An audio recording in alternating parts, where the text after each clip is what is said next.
Axel Emery, j'ai 51 ans et je suis né à Pékin en Chine.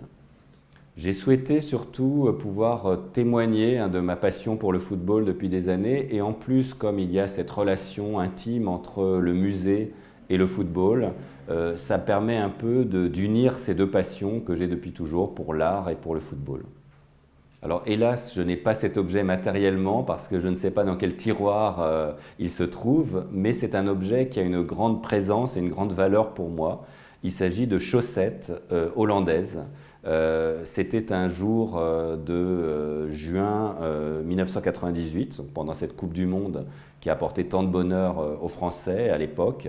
Et j'assistais au quart de finale à Marseille, donc entre l'Argentine et les Pays-Bas. Donc un match absolument mythique. Et les Hollandais avaient investi la ville de Marseille avec leur couleur orange et ils distribuaient très largement des bonnets ou des chaussettes de l'équipe de Hollande. Et j'ai ramené ces chaussettes à la maison pour mon fils qui avait alors 4 ans. Et c'était une sorte de porte-bonheur. Et chaque fois que je les voyais, je pensais à ce match extraordinaire, un peu comme une Madeleine de Proust.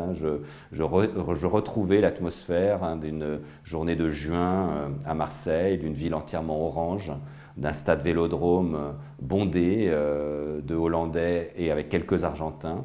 Et puis de ce bonheur aussi de voir, comme si c'était que pour moi, même si je sais que 60 000 spectateurs ont ressenti le même bonheur, de voir ce but extraordinaire de Dennis Bergkamp dans la lucarne qui a scellé la victoire des Pays-Bas contre l'Argentine 2-1.